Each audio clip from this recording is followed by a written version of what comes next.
Hello la famille et bienvenue pour une nouvelle vidéo. Aujourd'hui, je vous présente une R8, mais pas ma Audi R8, une autre Audi R8. Et comme tu peux voir, c'est une Audi R8 assez spéciale. On va faire comme pour la vidéo avec Misha, une petite présentation de voiture, toute simple, et ensuite je vais la conduire. Et c'est un animal. Donc, c'est quoi la base? À la base, donc c'est une Audi R8 V10, mais pas n'importe laquelle, c'est ce qu'on appelle une URWS, ce qui veut dire Rear Wheel.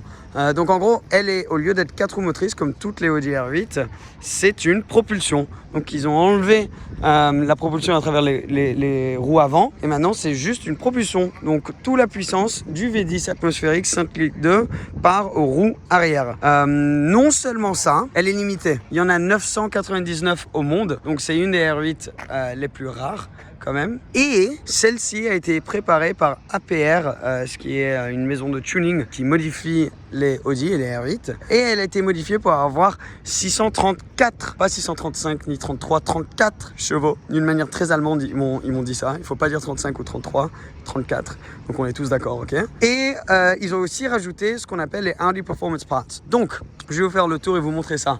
Donc 634 chevaux, énorme déjà. V10 Atmo. Boîte double embrayage, grise, on dirait qu'elle est un peu blanche de temps en temps, mais gris mat, très très jolie. Et donc du coup, plein de petits morceaux de carbone de partout, comme ici, le splitter à l'avant. Donc Audi Performance Parts, ça veut dire que c'est pas APR, c'est pas une compagnie externe qui a développé ce body kit, c'est Audi eux-mêmes qui l'ont fait. Ah, et une Golf qui fait du bruit. Non, c'est Polo.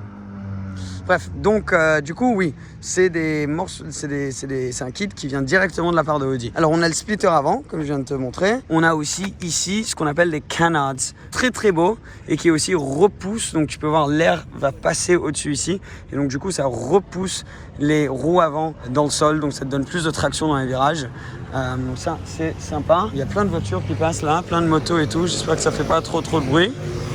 Je m'excuse. On les laisse passer. Donc ça c'est l'avant et comme tu peux voir, bon ça fait une très très grosse différence au niveau du design à l'avant. Je trouve ça super joli. Les jantes sont d'origine noires comme ça. Alors APR, tu peux voir, ils ont mis un petit decal. Ça on va en parler dans un petit peu. Sur le côté aussi, Audi Sport, on a ce side splitter ici. En carbone aussi, tout ça du carbone glossé, très joli. Les étriers de frein finis en rouge, mais derrière c'est où je trouve que ça rajoute le plus. L'arrière de cette voiture est quand même bestial. Donc tu peux voir à travers les phares et la calandre de base que c'est la version 1 de la deuxième génération de Audi R8. Et donc les phares Audi Performance, ce sont donc ces morceaux en carbone ici, très jolis, très 918, un peu comme ce qu'on a vu sur la 600 LT de Misha. Le diffuseur gigantesque à l'arrière, je sais pas si tu à voir tous les détails qu'il y a à travers ça, c'est un double diffuseur et il y a même les sorties d'air inclus dans le diffuseur.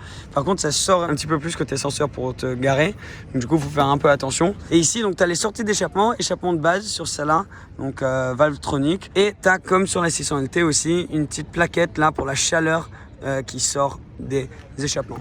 Donc très beau, et ensuite un aileron qui est franchement juste un des plus beaux que j'ai vu, vraiment impressionnant, donc tout carbone, mais ce qui est super cool c'est la manière qu'ils l'ont fixé à la voiture. Donc tu as le bras qui vient prendre, qui vient tenir l'aileron, qui passe par devant puis au-dessus et qui le retient. Alors je suis pas sûr des implications aérodynamiques, les trous là pour faire passer l'air, mais en tout cas c'est très beau, c'est beau à regarder et ouais, je trouve ça super sympa.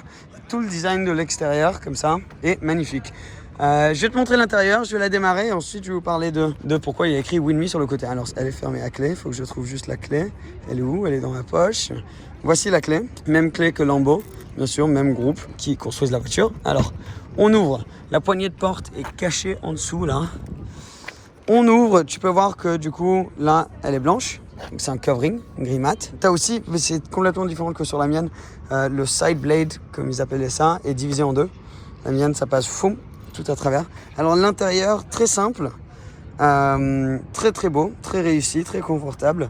Siège cuir noir sur piqûre grise qui vont bien avec l'extérieur gris. On a vu ici une des raisons pourquoi ils ont fait le covering en gris. Alors ceux-là, c'est les sièges un peu plus baquets, un peu moins confortables mais un peu plus beaux que tu peux avoir en option. Alors l'intérieur est magique, très joli, mais peut-être un peu trop, il manque un peu de caractère. On en parlait avec Viamontis, donc mon ami qui m'a prêté cette voiture. Donc un énorme merci à lui. Et il disait qu'il va rajouter du coup des parts en carbone. Donc tu peux avoir tout ce qui est gris, satin comme ça. Il va tout mettre en carbone. Donc sur les portières aussi, tout autour de l'intérieur, il va essayer de remplacer où il peut avec du carbone. Même ça, tout est extrêmement électronique avancée, donc il n'y a pas d'écran au milieu, tout se fait à travers le tableau de bord. Aussi tout ça, ça s'allume. Alors pied sur le frein, j'ai la clé dans la voiture, du coup elle va démarrer. Elle fait un très beau bruit. Et là tu peux voir justement que... Alors est-ce que la radio est allumée? Comment on l'éteint? C'est ici. Ok, là tu peux voir que tout est fait à travers cet écran. Donc tu as des boutons là, si tu cliques, tu as vu, ça change tout ce qui est à gauche. Tu peux avoir ton GPS, mais tu peux même changer si tu cliques sur View pour avoir par exemple le GPS en énorme. Et là, ton menu est beaucoup plus grand que ta vitesse. Ou tu peux l'avoir. Moi, je préfère comme ça, perso. Je trouve ça super cool.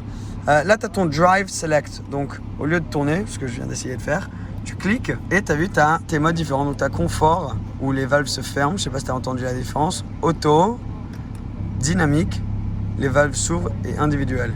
Et là, tu peux configurer la voiture comme tu la veux. Et donc, ces petits écrans ici pour ta clim, super sympa.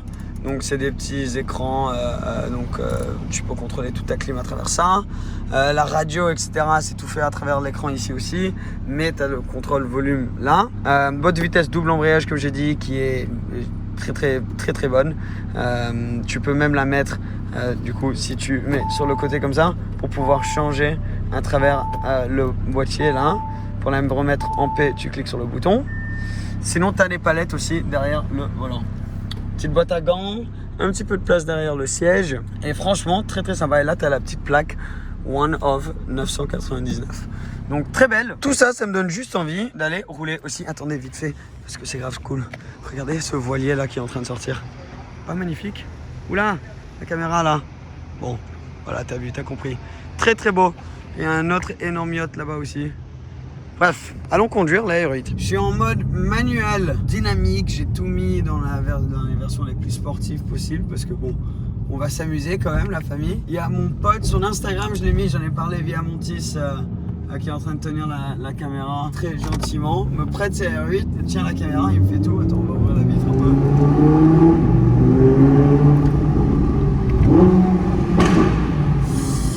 Ah ouais, ok, t'entends le V10, mais surtout, ce qu'elle fait, ce que la mienne ne fait pas, c'est les cracks comme ça quand tu rétrogrades ou quand tu soulèves le pied. Elle a pas les freins carbone, enfin céramique celle-ci.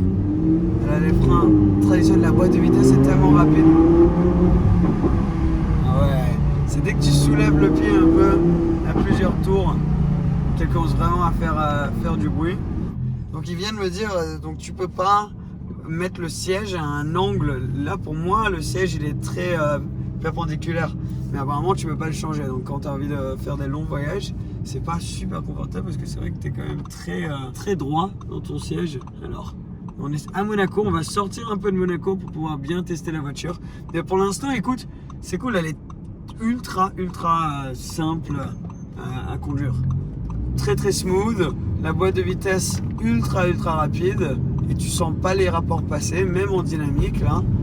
On rentre dans un autre petit tunnel. Donc on va ouvrir un peu les vitres, parce que c'est là où ça devient... Oh, ça commence à faire... Ça fait un bon bruit, hein. Alors, 2 roues motrices à l'arrière. Fais un peu attention quand tu poses le pied sur l'accélérateur quand même. On va essayer là, on a un bon petit tunnel. J'enlève les lunettes, on se concentre. C'est parti.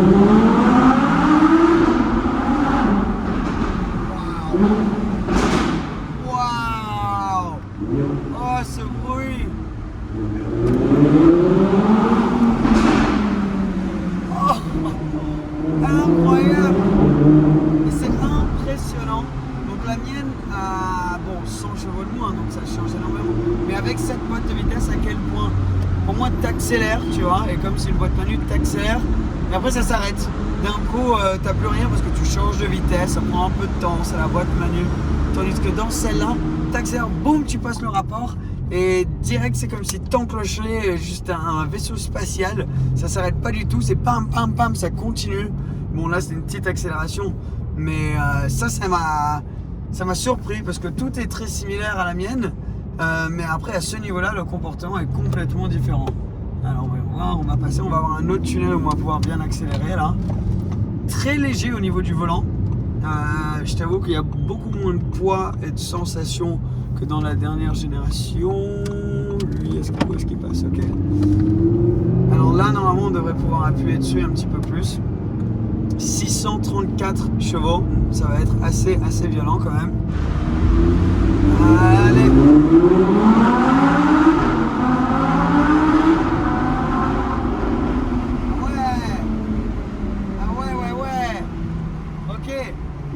Cette sensation que j'étais en train de décrire, ça s'arrête pas, tu vois, ça accélère, ça continue, ça relâche pas du tout, il n'y a aucun changement, tu sens pas passer le rapport, tu sens passer en descendant, oh les cracks,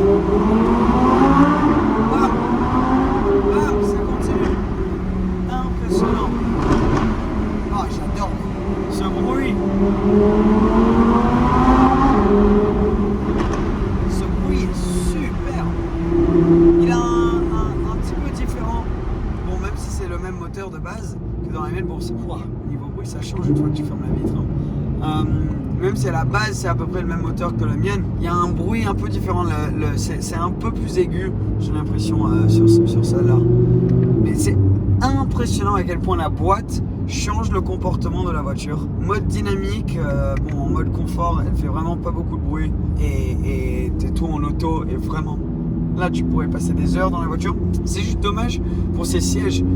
Ouais, tu vois, l'intérieur est complètement typé pour pouvoir l'utiliser daily, mais ensuite ils te mettent des sièges qui pètent le dos après une demi-heure. Donc je comprends pas trop la logique derrière ça, mais bon.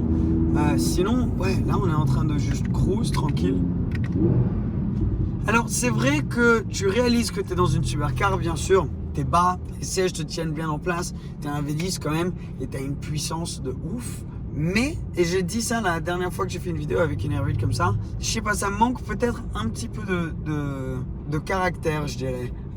Celle-ci c'est la R8 de cette génération qui a le plus de caractère parce que bon, faut quand même faire attention qu'elle glisse pas derrière, 2 roues motrices et elle a 634 chevaux, donc il y a beaucoup de puissance derrière toi, mais quand même faut faire, je sais pas, pour moi ça manque peut-être un petit quelque chose, mais c'est quand même une superbe voiture et c'est fou aussi là, même jusqu'on était dans le tunnel, ça tournait un petit peu, le grip que tu ressens est quand même impressionnant, surtout avec tous les détails aérodynamiques. Alors il a réussi à faire 327 km à l'heure en Allemagne sur le Autobahn dans cette voiture. Mais sans l'aileron, sans tous les Audi Performance Parts, tu pourrais aller encore plus vite que ça. Parce que bon, ça rabaisse la voiture, ça fait mieux tenir la route, mais aussi en faisant ça, du coup, c'est 10 minutes à vitesse de pointe. Bon, on va arriver là, dans un petit peu sur une des routes de campagne, on va pouvoir la pousser un peu plus.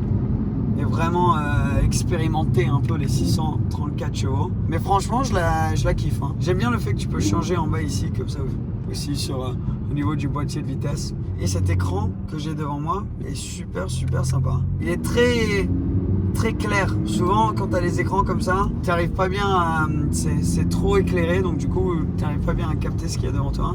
Alors, tu as peut-être vu aussi qu'il y a écrit Win Me sur le côté de la voiture. Alors, via monter sur le compte Instagram et le site en dessous. Ils vendent des produits de nettoyage de voiture, etc. Et si tu en achètes un, tu rentres dans une compétition avec l'opportunité de gagner cette voiture. Ah, McLaren Senna là.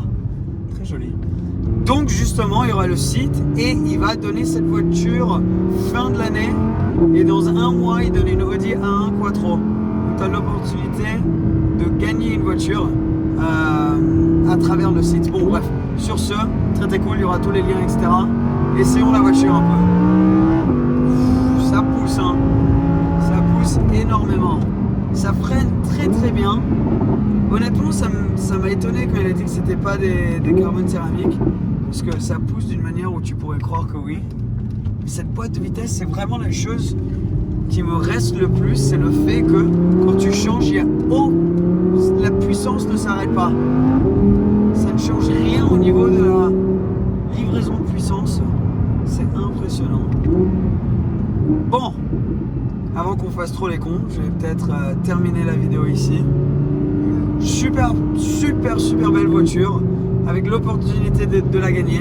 Honnêtement, je trouve que la config est magnifique. C'est ce que j'aurais fait. Si je pouvais avoir une des nouvelles générations de R8, je pense que ça serait celle-ci en propulsion, le V10, modifié à 630 chevaux, avec tous les détails Audi Sport comme ça, en gris mat, magnifique. Donc énorme merci à mon pote Viamontes, son Instagram sera en dessous, le lien du site si jamais vous voulez essayer de gagner cette voiture aussi. Et merci à toi d'avoir regardé cette vidéo. J'aime bien faire ces vidéos assez simples, présentation de voiture, où on roule et je vous parle juste en première impression de la caisse. Je trouve ça super fun, donc merci d'avoir regardé cette vidéo. Avant de terminer, je vous dis au revoir et à très bientôt. N'oublie pas de t'abonner et de cliquer sur le petit like si tu as kiffé la vidéo. Merci la famille, je vous aime, à bientôt. Ciao ciao.